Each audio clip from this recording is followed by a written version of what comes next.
Hey everybody, next up, the fur baby economy. It turns out that 44% of millennials see their pets as starter children. I think we've reached peak millennial. I am so tired of everybody trying to illuminate us on their knowledge of what millennials are and what they like and how they're going to change this and that. And what this particular article said that I thought was hilarious was that the millennials love their pets so much more than other generations that they consider them, as a general rule, to be their children.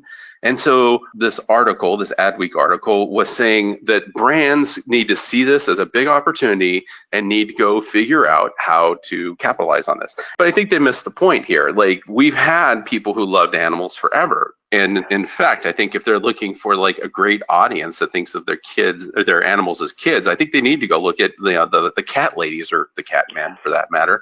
These people, they not only think of them as their children, but they leave them inheritance. They give them names. They talk to them. I think Adweek had it wrong, and I think they need to go after the cat ladies and the cat men. What do you think? I can't tell you how many times I've had to defend millennials. So I get so tired when people will say, hiring a millennial, geez, they're so lazy and entitled. And I always think to myself, because nobody has ever said that about a younger generation. Exactly. Exactly. Every generation is the most selfish generation. Every new generation, every new generation is, the most lazy. It's okay, so basically what you're describing is your early adulthood. So everybody's early adulthood. It's like, come on. We were the slackers, remember? We're Gen X. Oh, yeah. And we were the slackers that will never, do anything. And there's all these kind of breathless adage stories. And I always say, if you just replace the word millennial with any demographic, it's usually going to be true. I read this thing where it was like, with millennials, it's really about getting the right message in the right place at the right time. It's really critical to reaching millennials.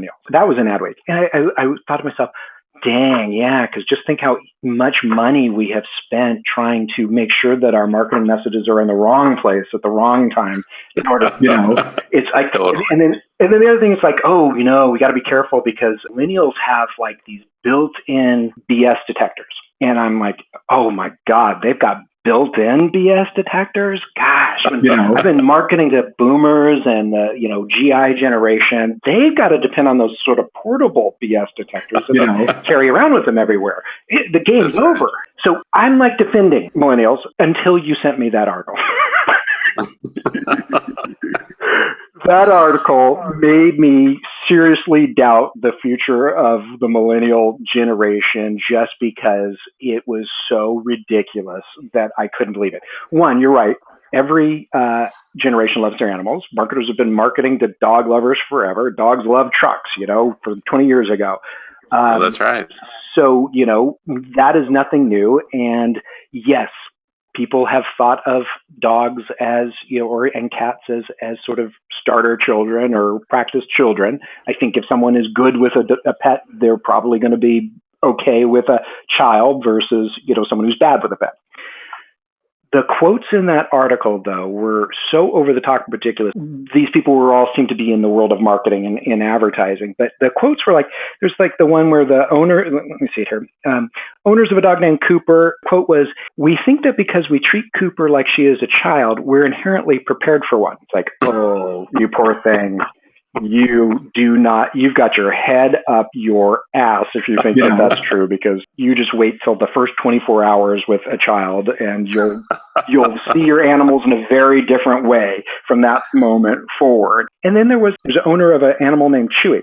"I was drawn in by specific messaging and quality of product and stayed because I felt the connection to the brand based on mutual love for my dog," and all dogs really. It's like, come on. These people don't have any clue about what's coming their way when they get ready to have a child. Yeah, I thought it was pretty ridiculous. At the end of the day, I don't know about you. I love my pets and cat and dog and, the whole thing. And at the end of the day, I really don't want a relationship with Purina.